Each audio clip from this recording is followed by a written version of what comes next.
On Christmas Eve, I came home without warning. I found my daughter shivering outside at 32 degrees Fahrenheit.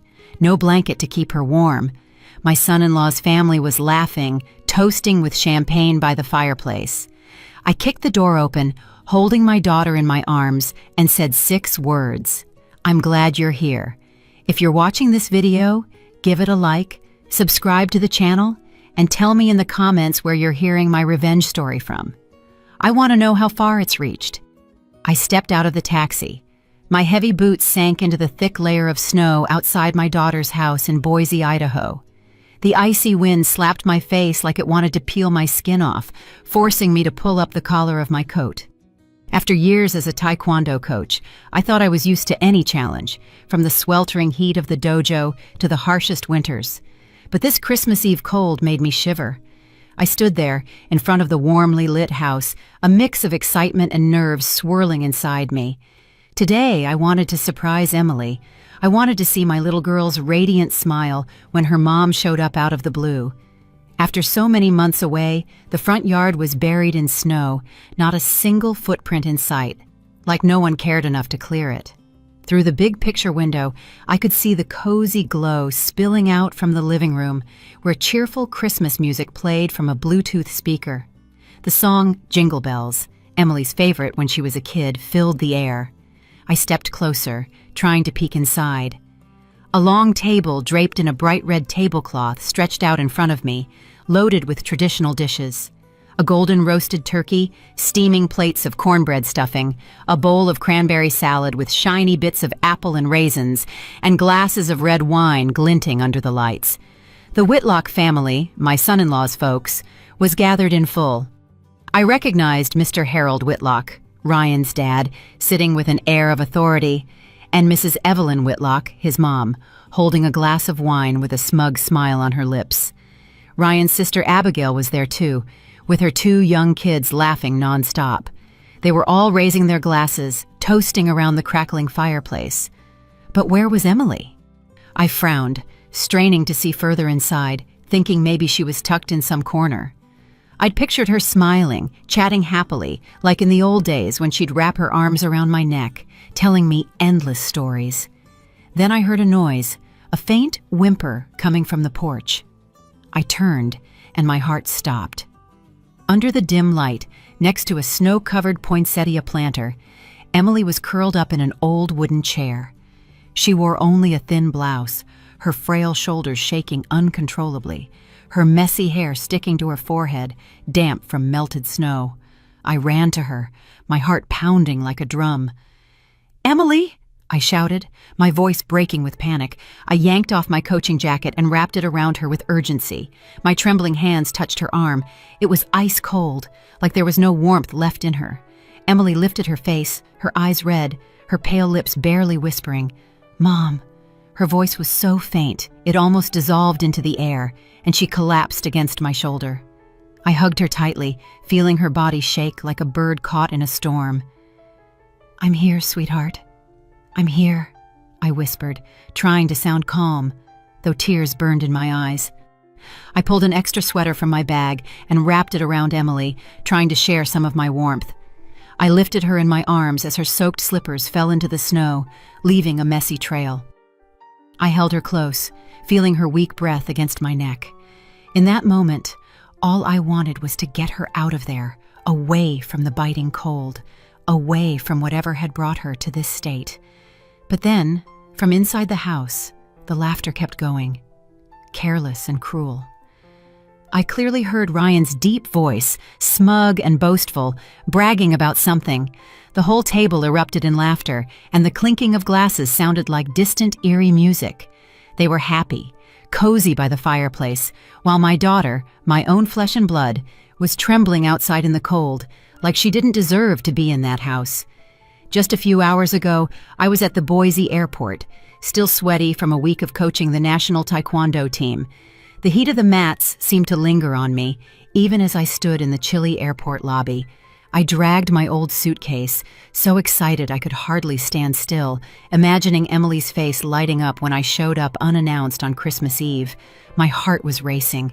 She'd always been my light, ever since she was a little girl, clinging to my legs, begging for one more bedtime story, growing into a sweet young woman whose smile could melt away my toughest days. But my job as head coach took me from place to place: Seattle, national tournaments, stealing moments with Emily. Every time I left, I told myself, just one more tournament, then I'll be with her. And now I was here, ready for a Christmas reunion I was sure would make her happy. I sat in the airport waiting area for the short drive to Boise's suburbs, pulling out my phone to call Emily. I wanted to hear her voice, make sure she was home. The phone rang and rang, each tone tightening my nerves. No answer. I frowned, thinking maybe she was busy preparing Christmas dinner with the Whitlock family. I called again, then once more, always the same. Silence. A knot of unease settled in my chest, spreading like ink on paper. I sent a text. "Mom's on her way. You home?" I stared at the screen, waiting for the little blue check mark. Nothing came. I tried to shake off the bad feeling, convincing myself she'd left her phone somewhere, or was distracted decorating the Christmas tree, like she did every year. The plane had landed in Boise after dark. I dragged my suitcase out of the airport, and the winter night's cold hit me hard, sinking into my skin. Families were hugging, laughing, heading to midnight mass. A dad carried his little girl on his shoulders. She held a candy cane and giggled happily. I watched them, a lump tightening in my throat. I'd carried Emily like that too, held her hand through streets twinkling with Christmas lights. But now I was alone, pulling a heavy suitcase, stepping out of the airport with an indescribable loneliness. I flagged a taxi and, with a voice hoarse from exhaustion, said, "Take me to Meadow Creek, 12th Street." On the way, traffic was slow, the streets packed with people bundled in coats and scarves, heading to church for Mass. I stared out the taxi window at the warm lights glowing from houses along the road. Church bells rang faintly in the distance, mixed with a choir singing Silent Night somewhere nearby. I smiled, picturing Emily busy in the kitchen, making the mashed potatoes she'd learned from me. When the car stopped at an intersection, I glanced outside and spotted a group of cops directing traffic. Among them, I recognized Jake, a former student from my days teaching Taekwondo at the local community center. He stood tall, confident in his police uniform, but still had that same kind smile. I rolled down the window and shouted, "Jake!" He turned, his eyes lighting up as he recognized me. "Ms. Rose, you're back!" he exclaimed, adjusting his police cap. I smiled, trying to hide my exhaustion. "Yeah, just finished training in Seattle. You still working in Boise?" Jake nodded, his smile bright. "Yep, traffic cop now. You here for Christmas with family?" "With Emily," I said, my heart warming at the mention of my daughter. But then Jake's face froze. His smile faded. A flicker of doubt passed through his eyes, like he wanted to say something but couldn't. A bad feeling sparked in me, like a flame starting to spread. "What's wrong, Jake? Something up?" I asked, lowering my voice. He shook his head, forcing a smile. No, it's nothing, Ms. Rose, just glad you're back." But his eyes betrayed worry. I wanted to press him, but the light turned green. The driver hit the gas, and the car pulled away, leaving Jake watching me from the street, gripping the brim of his cap tightly. As we neared Emily's house, I asked the driver to stop a short distance from the gate. I wanted to surprise them, to see Emily's face when she found me standing at the door. I grabbed my suitcase and walked through the snow-covered path, my boots leaving deep prints. The golden glow from the houses around shone like lit candles. From a distance, I heard a guitar and singing coming from Emily's living room. I smiled, picturing her singing like when she was a kid, standing by my side, belting out Winter Wonderland with that clear voice. I left my suitcase on the step, took a deep breath, and got ready to knock. But then a mocking laugh cut through the air, sharp as a knife. I froze. My hand hovered, not touching the door. Mr. Harold Whitlock's deep, gruff voice boomed clearly. "That's what they call a daughter-in-law? A woman who can't even have kids, 4 miscarriages. Haven't they embarrassed us enough?" His laugh was heavy, dripping with contempt. Then Ryan's voice, cold and cruel, chimed in. "Always faking depression. locking herself in her room to do nothing. If it weren't for my parents, I'd have kicked her out ages ago." Another laugh erupted, followed by the clinking of wine glasses. I heard Abigail, Ryan's sister, her tone venomous. "Yeah, totally useless. A wife who can't have kids, what's she good for? Pretending to be sick just to get coddled. Pathetic." Each word stabbed my heart. I stood there paralyzed, my breath caught in my throat. This was how they treated my Emily, my daughter, who dreamed of a happy family, who poured her heart into every meal for her husband. Now they were humiliating her like this. 4 miscarriages, each one leaving her sobbing until she had no tears left during our phone calls. And now they said she was faking it. I clenched my fists, my nails digging into my palms.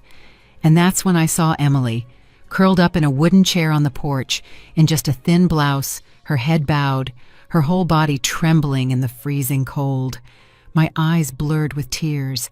My heart stopped. I scooped Emily into my arms. Her body was still shaking, cold as a block of ice.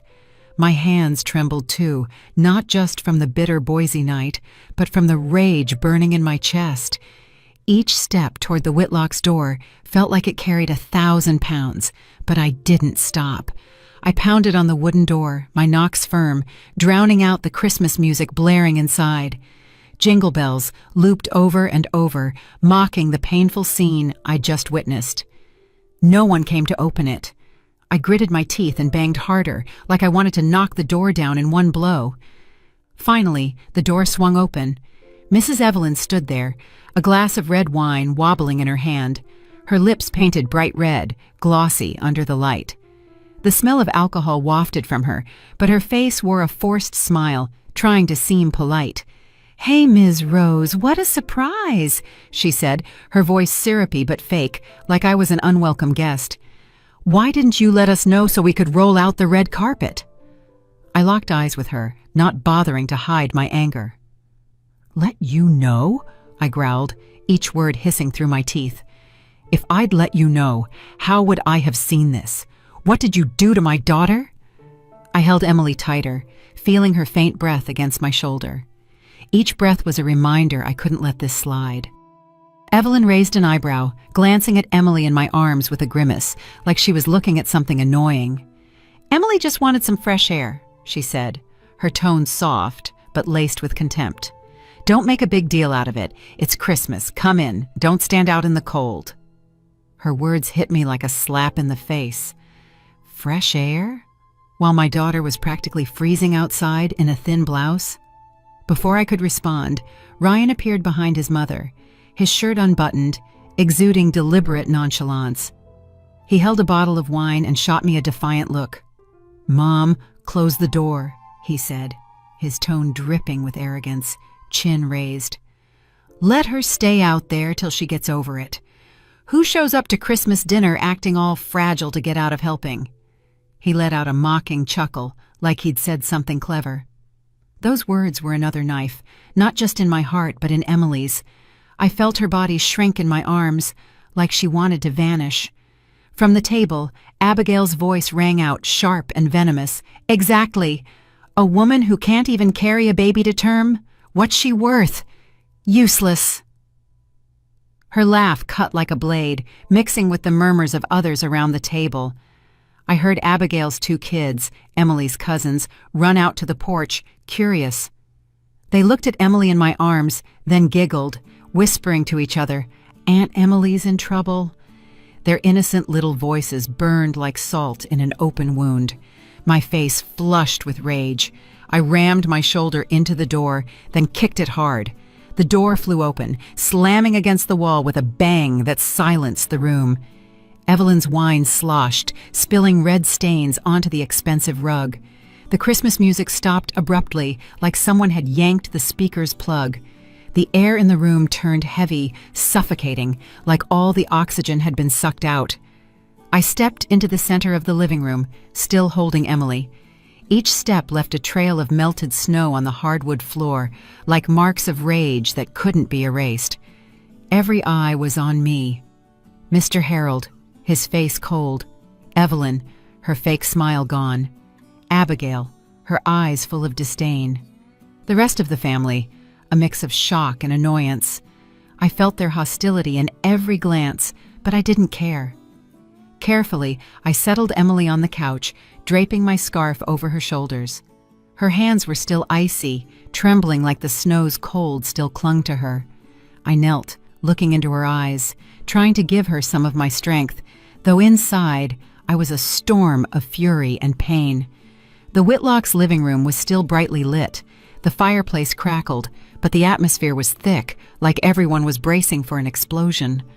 Ryan stepped closer, his face red from the wine, his eyes gleaming with arrogance. He lowered his voice, cold but still smug, like he owned the place. "You don't get to make a scene in my house, Rose," he said, emphasizing my house, like he was reminding me I was an outsider. Ryan stood tall, one hand on his hip, his shirt half unbuttoned in a gesture of contempt. But in his eyes I caught a flicker of uncertainty. He knew I wasn't someone easily intimidated. I shot to my feet, pointing straight at his face, my voice trembling with fury. "No right?" I snapped. "And you? You think you have the right to throw my daughter out into the cold? To let her nearly freeze to death?" My blood boiled in my head. Every word exploded from my chest. "Is that what you call a husband? Is that what you call family?" I glanced around at the banquet table, the plates still steaming, the wine glasses glinting like they were mocking Emily's suffering. Mr. Harold Whitlock rose slowly from the head of the table, adjusting his suit jacket, his deep voice resonating with authority. "That's enough, Ms. Rose," he said. "This is a family matter. A woman who can't bear children needs to learn to endure. That's just how it is." His words hit like a sledgehammer, cold and cruel. I locked eyes with him, seeing the arrogance of a man who'd spent years as a judge, used to controlling everything, but today he'd picked the wrong opponent. I glanced at the table, where the roasted turkey still wafted its aroma, the cornbread stuffing neatly arranged, the wine sparkling under the lights. Then I looked at Emily, still shivering on the couch, her stomach faintly growling like a silent accusation. I couldn't hold back anymore. My voice erupted, sharp and cutting. "So you feast while my daughter's outside in 32-degree weather, no coat, no food? That's what you call tradition? That's what you call humanity?" Evelyn shrugged, her smile icy, like I was blowing things out of proportion. "A woman who can't have kids, even if she eats, is just a waste," she said softly, her voice dripping with disdain. She raised her wine glass and took a sip, as if to show she didn't care one bit about my feelings or Emily's. Abigail chimed in from the table, her tone acidic, rubbing salt in the wound. "Your daughter always uses depression as an excuse to avoid work," she said. "In all this time, has she ever cooked a decent meal for the family? All she does is lie in bed, whining, dragging everyone down." She shook her head, her eyes full of mockery, like Emily was a burden the whole Whitlock family had to bear. Murmurs from the relatives around the table grew louder. Some shook their heads, others snickered, as if they agreed with those venomous words. Every sound, every sidelong glance pierced my chest like another stab. I wanted to flip that fancy table over, to demand justice for my daughter. But then a faint voice came from the couch. Emily, my little girl, had stirred. She tried to sit up, her trembling hands gripping the edge of the couch. "I'm so tired," she stammered, her voice breaking, barely audible. "No one understands." Her words were crushed instantly by Ryan's shout. "Enough," he barked. "Shut up. You've embarrassed me enough already." He stepped toward her, his gaze icy, like he wanted to shatter what little strength she had left.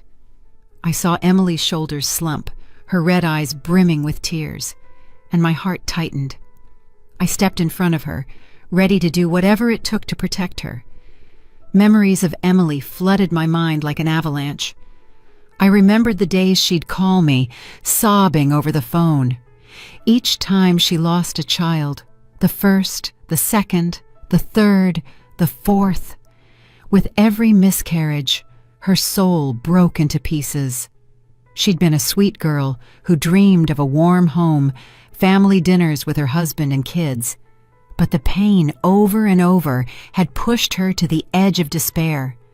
I tried to be there for her, even through long-distance calls, but I never imagined the Whitlock family, the ones I trusted, would treat my daughter like this.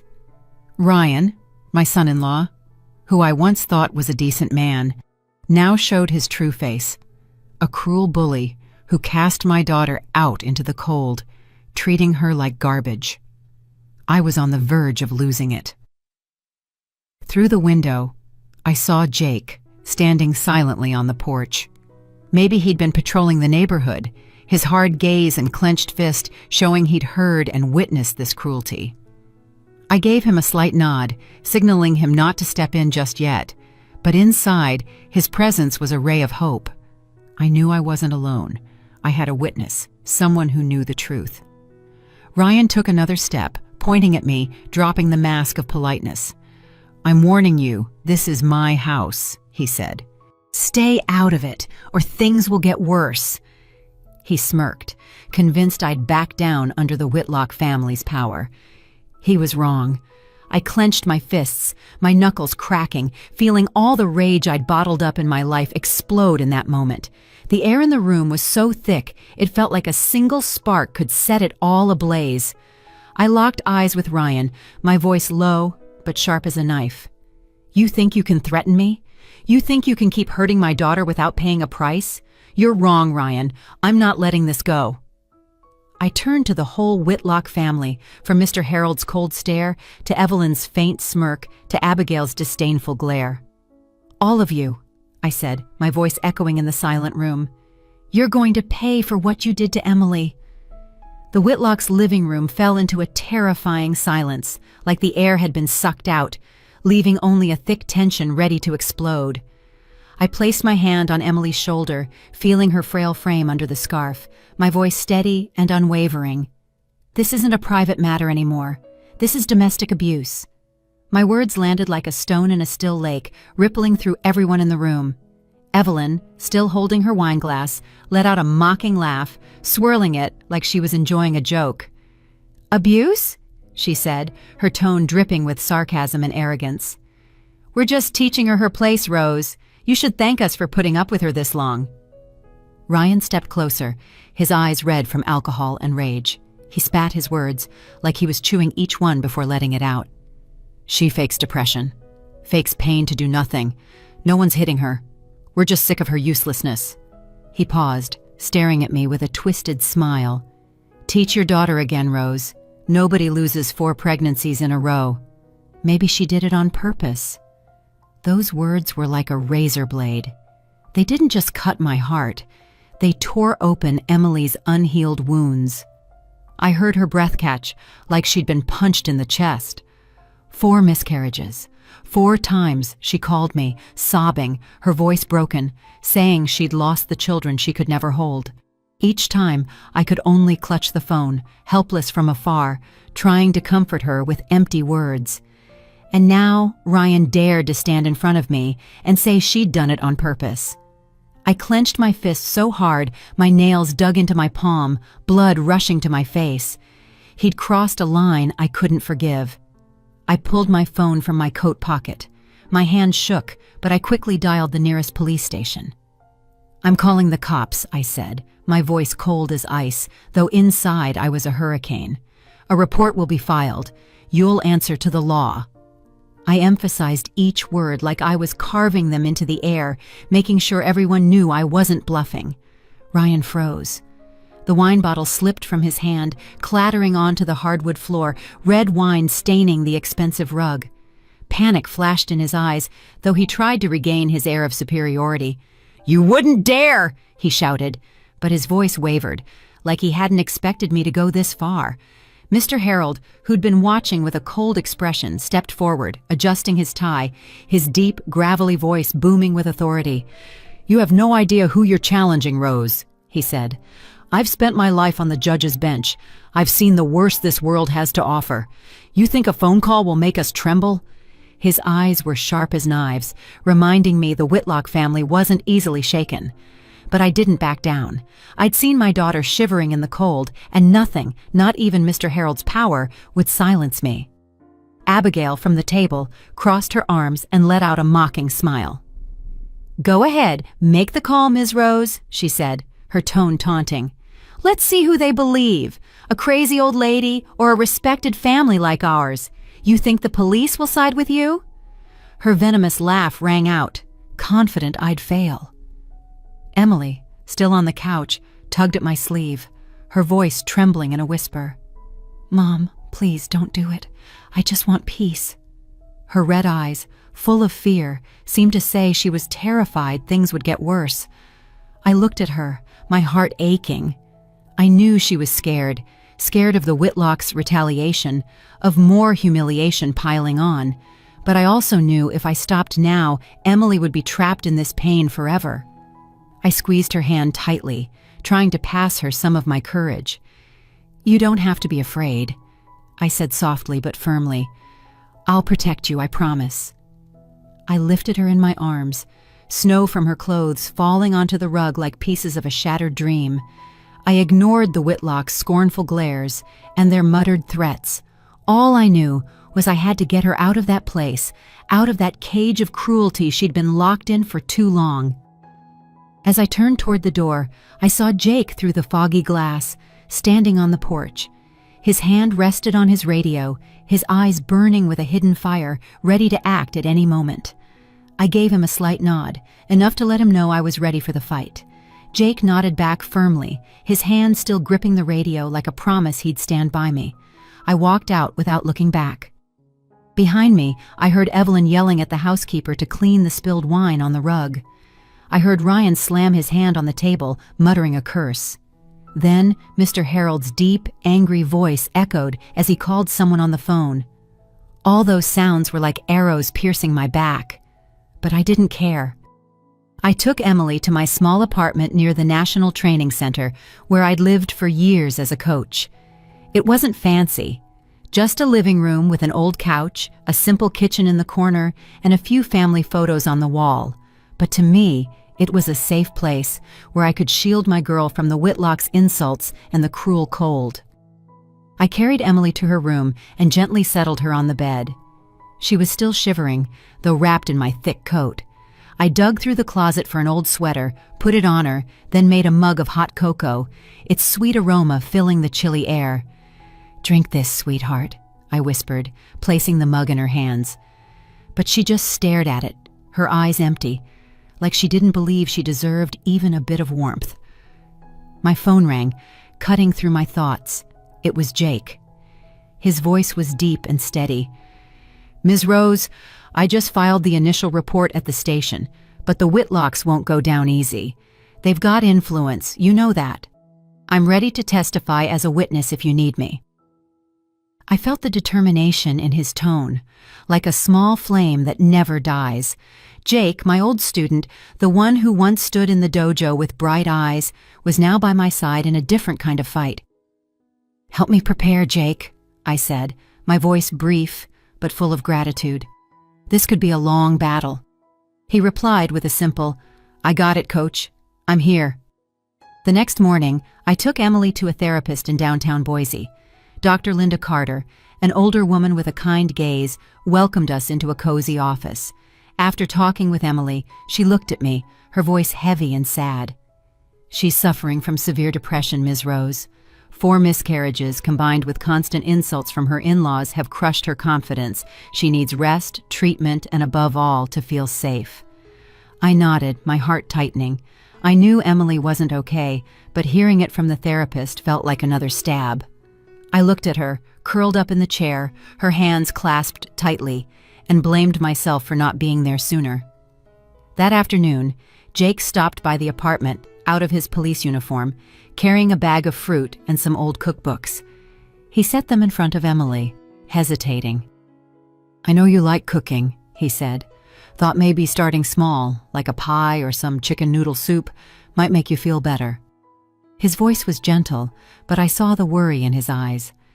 Emily lowered her head, clutching the edge of her blouse, and murmured, "Thanks, but I don't think I can do anything anymore." Her words pierced my chest like a needle. Jake's face fell for a moment, but he didn't push her, just nodded quietly. He left the bag on the table and turned to me. "Ms. Rose, whatever you need, just say it. I've got your back." That night, after Emily was asleep, I sat at the kitchen table under the dim light, surrounded by papers. I heard a noise outside, then saw a thick envelope slide under the door, silent as a quiet threat. I opened it. Inside was a handwritten note, the letters messy. "Don't mess with the Whitlock family if you don't want to end up as miserable as your daughter. Give up." My blood boiled as I read it. I crumpled the paper and threw it hard into the trash, the sound breaking the silence. That threat didn't scare me. It only fueled me. They thought I'd back down. They were wrong. That same night, I started organizing all the proof of money I'd sent Emily over the years, bank receipts, messages with my notes of love. Each was evidence I'd always tried to support her, even though Ryan and his family had squandered most of it. Every paper was a memory. The times Emily called, her voice shaky, saying she wanted to buy something for the house, only for Ryan to tell her it wasn't needed. I gripped the pen so hard it nearly snapped. I'd trusted Ryan. I thought he'd take care of my daughter, but he only saw her as a tool, and when she stopped being useful, he discarded her without mercy. Emily woke up in the middle of the night. She stumbled out of her room, legs trembling, and saw me at the table, buried in papers, my eyes tired but full of fear. "Mom," she whispered, her voice breaking. I'm scared. I'm scared they'll do something to you." I looked up, saw her red eyes, and felt my heart being squeezed. I stood, walked to her and hugged her, feeling her fragile body in my arms.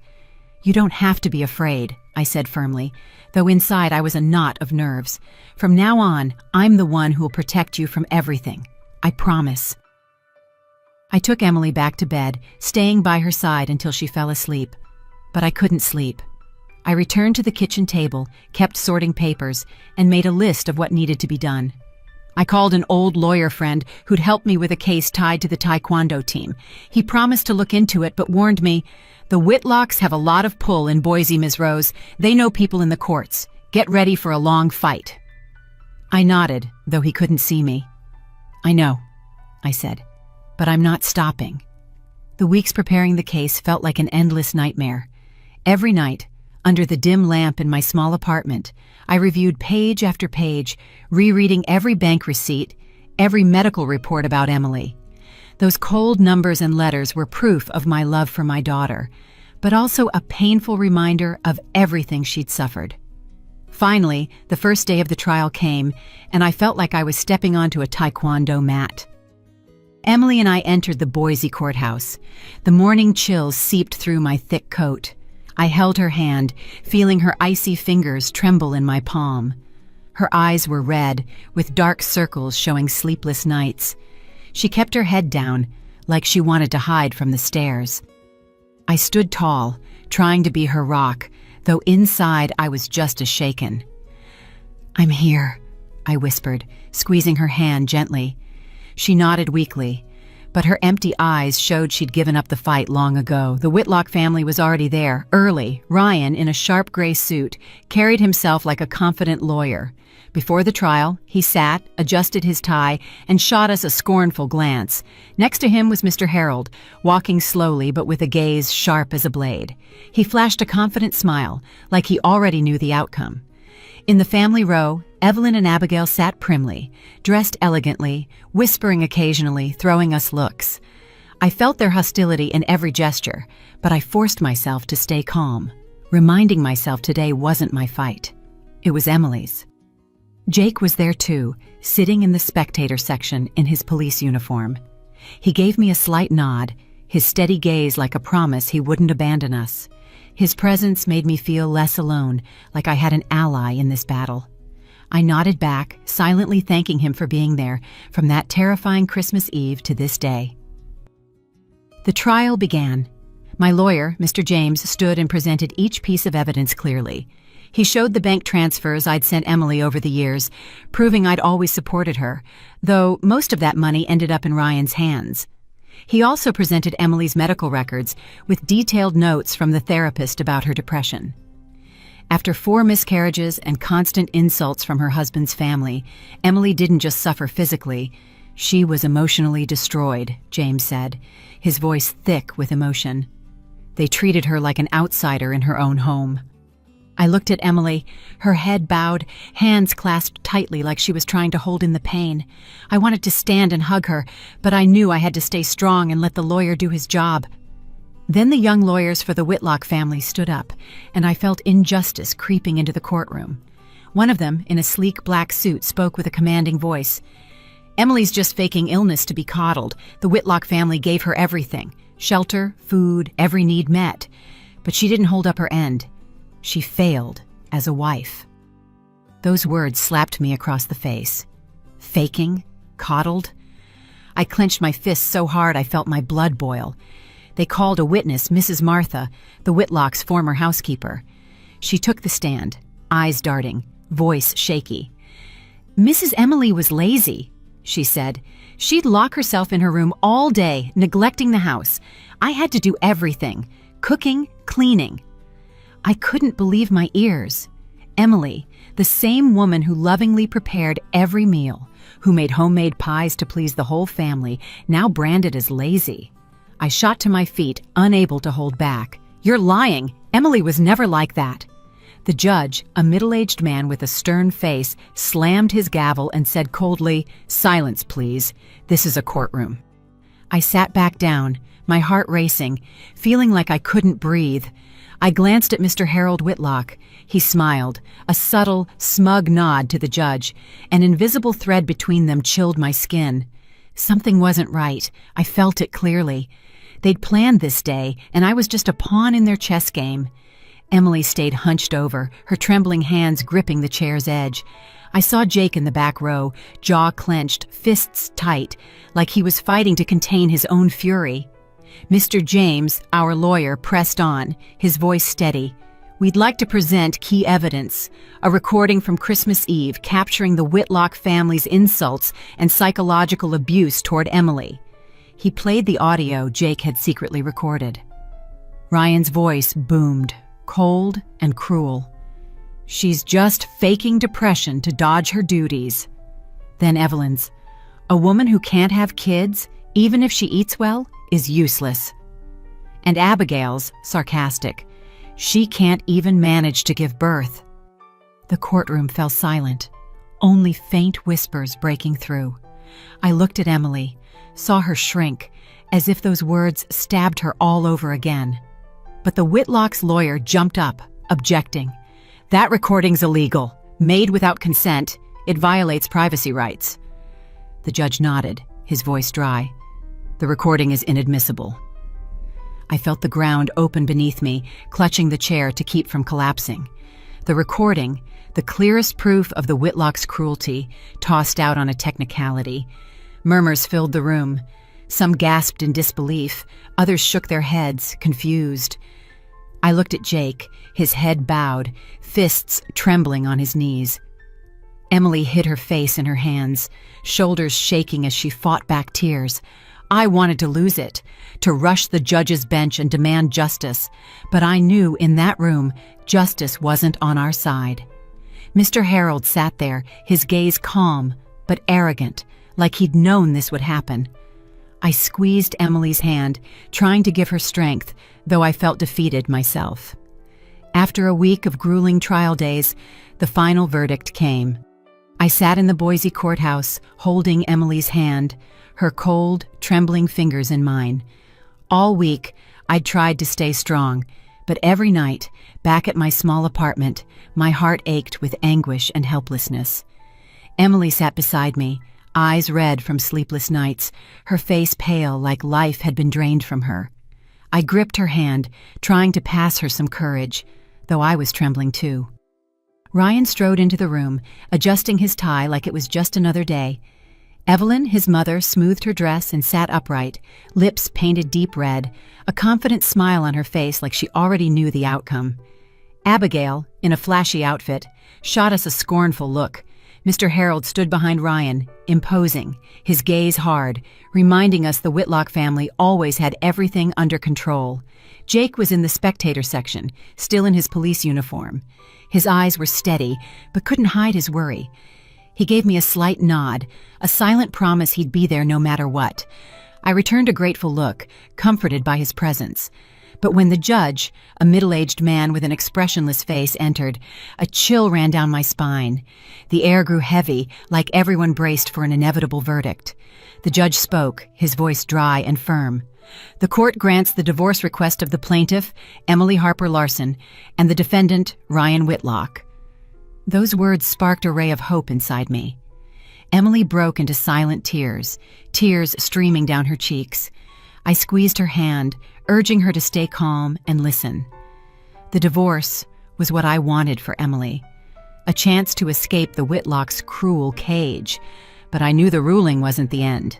The judge continued, his voice monotonous, like reading a report. However, the court does not recognize the claims of domestic abuse due to insufficient legal evidence.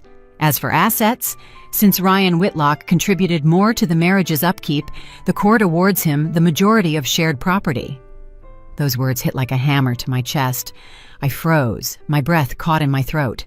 No recognition of domestic abuse? Insufficient evidence? I remembered the Christmas Eve recording, Ryan, Evelyn, and Abigail's cruel words, discarded over a technicality. I thought of Emily's medical records, the bank receipts, all twisted by the Whitlocks' lawyers into evidence against us. Then it hit me. Mr. Harold, with his past as a judge and deep ties in the judicial system, had rigged it. I looked at him, saw him tilt his head slightly, that smug smile still on his lips. It was all fixed. They'd manipulated the ruling, and Emily and I were just pawns in their game. I couldn't hold back anymore. I shot to my feet, my voice breaking with rage and pain. "This is so unfair! This isn't justice!" My shout echoed, silencing the room. Emily grabbed my hand, eyes wide with panic, but I didn't stop. "You saw how they treated my daughter. You heard what she endured, and you still dare say there was no abuse? You dare take everything from her?" A guard approached, his voice firm. "Ma'am, please sit down, or I'll have to ask you to leave." I glared at him, then at the judge, who sat there, face blank, like my words meant nothing. I sat, hands trembling, feeling the world crumble beneath me. Ryan turned, locked eyes with me, and flashed a mocking smile, adjusting his tie like he'd won a grand victory. Evelyn and Abigail nudged each other, giggling under their breath, making sure I heard. That laughter was a knife plunging deep into my heart. Mr. Harold nodded slowly, his gaze calm, like this was just another case he'd pulled strings on. I looked at them all, one by one, my blood boiling. They hadn't just stolen Emily's justice, they'd stolen my faith in a system I once thought was fair. Emily covered her face with her hands, her body shaking, her muffled sobs tearing me apart. I wanted to hug her, tell her everything would be okay, but no words came. The judge's words echoed in my head like a sentence, not just for Emily, but for me. Jake, in the back, stood abruptly glaring at the Whitlocks. I saw veins bulging in his arms, fists clenched, like he was holding back a storm of rage. I signaled him to stay calm, though I wanted to scream and break everything in that room. The judge slammed his gavel, his voice sharp. "Order! The session is over. Everyone may leave." The gavel's sound was a final period, but for me, it was the start of a new pain. People began to rise, voices murmuring, papers shuffling. But I stayed, holding Emily tightly, her trembling shoulders and sobs breaking me inside. I wanted to comfort her, but my throat closed, like words were useless against this pain. The unjust ruling didn't just strip Emily of assets. It took the last shred of my belief that the system would protect her. Ryan sauntered over, his posture smug, like he'd won a major victory. He leaned close to my ear, whispering mockingly, "See, Rose? I told you. Don't fight me. You're just a useless old woman." He flashed a crooked smile, eyes gleaming with triumph, then turned to leave, like Emily and I weren't worth his time. His words were gasoline on the fire of my rage. My blood surged, veins pulsing. I clenched my fist so hard it hurt, my body taut like a drawn bow, ready to snap. I wanted to lunge, to land a punch on that arrogant face, to pay him back for everything he'd done to my daughter. After years as a taekwondo coach, I'd learned restraint, but in that moment, all my barriers crumbled. I took a step forward, heart pounding, ready to do something I'd regret. But Jake rushed in front of me, eyes blazing, lips tight, fist clenched like he was about to unleash it on Ryan. I saw my own fury in him, an uncontainable outrage at the injustice. The courtroom buzzed, voices rose. Are they going to fight? A cop throwing punches in court? Some pulled out phones, camera flashes lighting up the tension. A journalist in the corner raised his camera, eyes hungry for a scandal. Ryan turned, startled for a moment, but quickly regained his defiance. He smirked coldly. Go ahead, hit me. I'll make sure you lose everything. Who do you think you are? Just a low-life cop. He stepped closer, taunting, certain Jake wouldn't dare touch him. Jake's fist trembled, his breathing heavy, eyes red. I knew he could do something irreversible. Suddenly, Emily broke free from my arm, ran to Jake, and clung to his arm, sobbing, her voice broken. No, please, don't do it. I don't want you or Mom to become violent like him. I just want peace. I just want to keep living. Her cry tore through the air, silencing the room. I saw tears stream down Emily's face, her thin hands gripping Jake like he was her last anchor. Jake froze, breathing hard, his fiery eyes slowly dimming. His fist trembled, rigid for a moment, then slowly loosened, dropping to his side. He bowed his head, lips tight, fighting to contain the rage consuming him. Camera clicks echoed, flashes highlighting Emily clinging to Jake, Ryan standing smugly in front.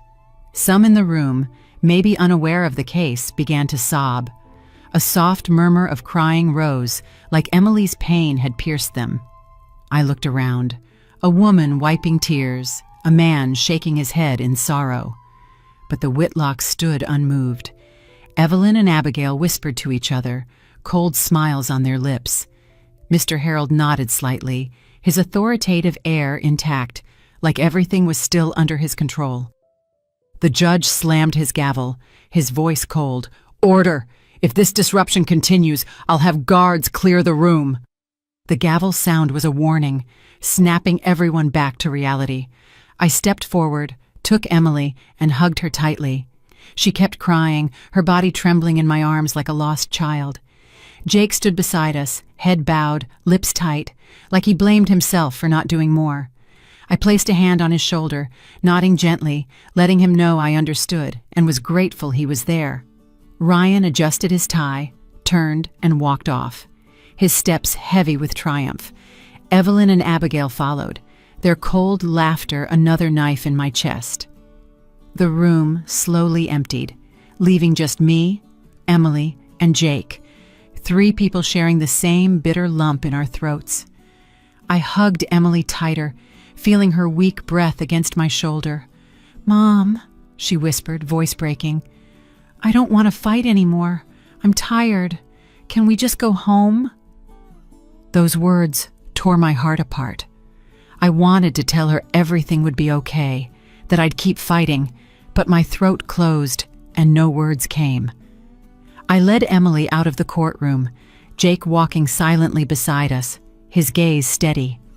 The faint Boise sunlight streamed through the windows, but it couldn't warm my heart. I knew today's ruling wasn't just a loss, it was a declaration of war.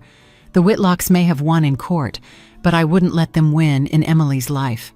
I looked at her, her red eyes holding a tiny spark, like a flicker of hope, however small. For that spark, I swore I wouldn't give up. In the days after the trial, Boise seemed to stir with an undercurrent. Local news started talking. Bold headlines hit the front pages. Whitlock trial, justice bought. Reading those words, my heart pounded, like they voiced our pain, Emily's and mine. On social media, the video of Emily clinging to Jake in the courtroom spread fast. The image of my daughter, eyes red, voice breaking, begging Jake not to become violent, touched many hearts. Comments flooded with outrage. The Whitlocks think they can control everything. Emily deserves better than this." Sitting in our small apartment, reading those words, I felt a bit of comfort, though the court had turned its back on us. The community's voice was starting to side with Emily. The Whitlocks, despite their legal win, began to feel the cost. I heard Mr. Harold's old colleagues whispered behind his back rumors of how he'd used his influence to bend justice. Ryan, dubbed the lawyer of injustice, became a target of online criticism. The prestige the family flaunted was crumbling like a sandcastle swept by waves. I didn't revel in it, but I felt a sliver of justice, not from the courts, but from the people's voice. I brought Emily to live with me in my small apartment, lit by the warm yellow glow of lamps, family photos on the walls. Each morning, I got up early to make her breakfast, sometimes pancakes with maple syrup, other times just scrambled eggs with toast. Emily sat slowly at the table, cradling a mug of hot tea, staring out the window where faint sunlight slipped between Boise's rooftops. Some days, I saw silent tears roll down her cheeks like raindrops. But I knew slowly Emily was healing.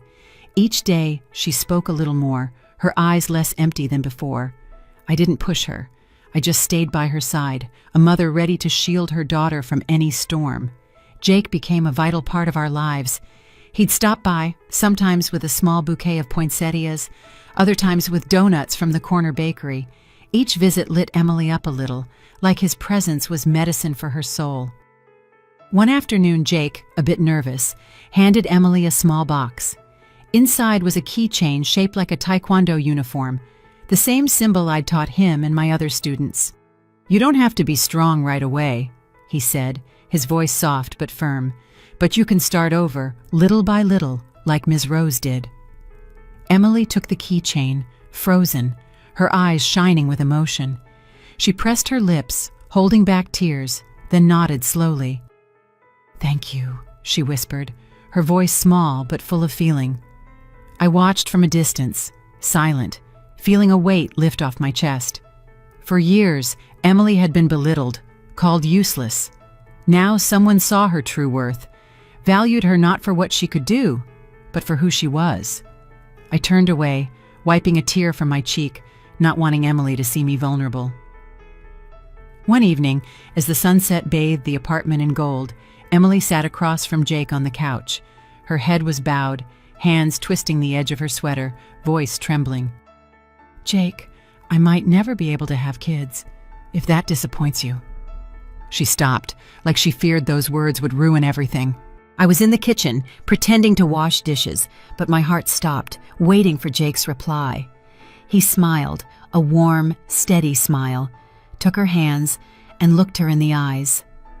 "I don't need that, Emily. You're already my family." Those words were a gust of warm air, melting the cold lingering in my chest. I heard them with a lump in my throat, eyes blurring. For years, Emily had been humiliated, treated as a failed wife for not having children. Now someone told her she was enough, that she deserved love just for being herself. I turned my face, letting tears fall silently, my heart full of gratitude too big for words. Easter came, and I took Emily by the hand to walk through Boise's main square, like when she was a little girl, skipping happily down lit-up streets. The square was alive with children's laughter and the smell of fresh-baked pies from food stalls. Emily wore a light sweater, her hair tied up, and for the first time in months, I saw her smile, a radiant spring sun smile. "Mom," she said softly, "I miss these days. I miss when you taught me to make apple pie, when you told me about your taekwondo matches." I smiled, squeezing her hand. "I miss them too, sweetheart, and I'll always be here to make more memories with you." As we sat on a wooden bench watching kids play by the fountain, a simple but profound truth hit me. Justice in courtrooms can be twisted, bought by power and money, but the justice of the heart, love, respect, resilience, no one can touch that.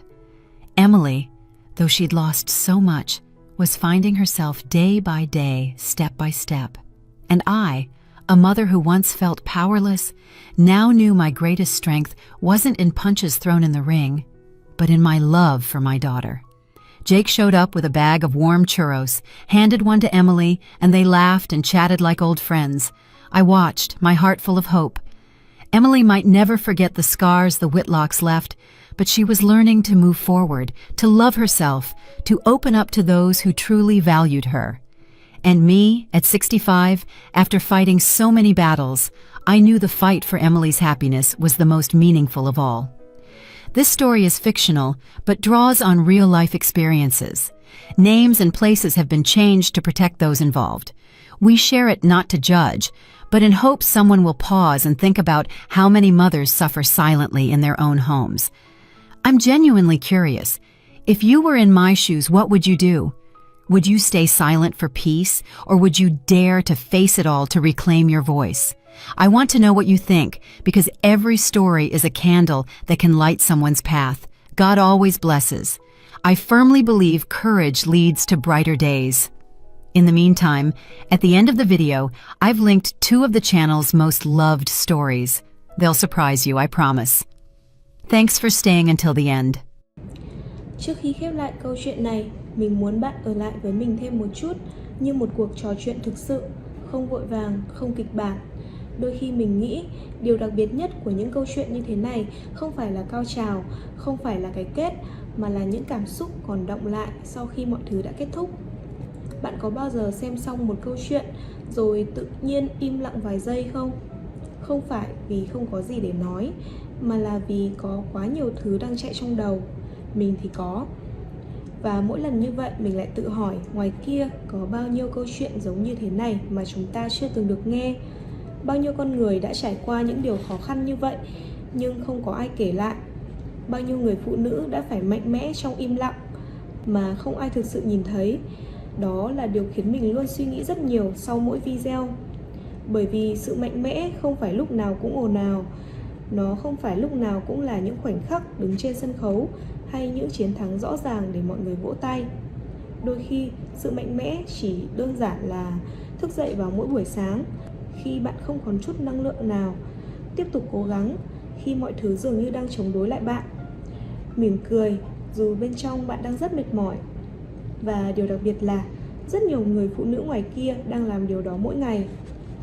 Không ai biết, không ai hỏi, nhưng họ vẫn tiếp tục. Những nhân vật trong câu chuyện bạn vừa xem có thể là hư cấu, nhưng cảm xúc của họ thì không hề hư cấu. Nỗi đau là sự thật, sự tổn thương là thật, và cả sự kiên cường cũng là thật. Đó là lý do tại sao mình luôn muốn kể những câu chuyện như thế này. Không phải để làm mọi thứ trở nên buồn hơn, mà để chúng ta có thể hiểu hơn, hiểu rằng đằng sau mỗi con người là cả một hành trình mà chúng ta không thể nhìn thấy. Hiểu rằng đôi khi sự im lặng của một người không phải là họ yếu đuối, mà là họ đã phải chịu đựng quá nhiều.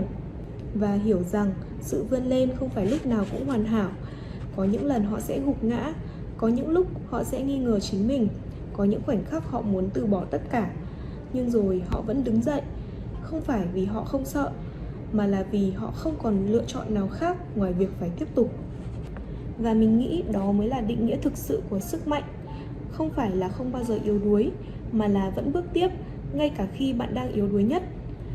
Có thể khi nghe đến đây, bạn sẽ thấy câu chuyện này không chỉ là về một nhân vật nữa, mà là về rất nhiều con người. Có thể là một người bạn của bạn, một người thân trong gia đình, hoặc thậm chí là chính bạn. Và nếu bạn từng trải qua những cảm xúc tương tự, thì mình muốn bạn biết một điều: bạn không hề đơn độc. Có thể câu chuyện của bạn chưa được kể, có thể không ai thực sự hiểu hết những gì bạn đã đi qua, nhưng điều đó không làm cho những gì bạn trải qua trở nên ít quan trọng hơn. Ngược lại, nó càng cho thấy bạn đã mạnh mẽ như thế nào để đi đến đây. Và đó cũng là lý do mình luôn hy vọng khi bạn xem được những video này, bạn không chỉ xem để giải trí, mà bạn sẽ cảm nhận, bạn sẽ dừng lại một chút để nghĩ, để nhìn mọi thứ chậm lại, để hiểu hơn về con người và về chính mình. Bởi vì đôi khi một câu chuyện có thể không thay đổi cả thế giới, nhưng nó có thể thay đổi cách bạn nhìn nhận về thế giới. Và như thế đã là rất đủ rồi. Nếu bạn đã đi cùng mình đến tận đây, thật sự mình rất trân trọng điều đó. Không phải ai cũng có đủ kiên nhẫn để lắng nghe đến tận giây phút cuối cùng. Và việc bạn vẫn ở đây có nghĩa là câu chuyện này đã chạm đến bạn, dù chỉ một chút. Nếu bạn muốn, bạn có thể tiếp tục đồng hành cùng mình trong những video tiếp theo. Vẫn sẽ là những câu chuyện như thế này. Những câu chuyện có thể sẽ khiến bạn suy nghĩ nhiều hơn, có thể khiến bạn cảm thấy nặng lòng, nhưng cũng có thể mang lại cho bạn một góc nhìn khác. Và trước khi kết thúc, mình chỉ muốn nói một điều thôi. Đôi khi cuộc sống sẽ không công bằng, đôi khi mọi thứ sẽ xảy ra theo cách mà bạn không thể kiểm soát. Nhưng điều bạn luôn có thể kiểm soát là việc bạn chọn đứng dậy như thế nào sau tất cả. Dù chậm cũng được, dù mệt cũng được, chỉ cần bạn vẫn bước tiếp thì bạn đã mạnh mẽ hơn bạn nghĩ rất nhiều rồi. Cảm ơn vì các bạn đã ở đây, đã lắng nghe và đã cùng mình đi qua những câu chuyện này. Hẹn gặp lại các bạn trong những câu chuyện tiếp theo. Bye!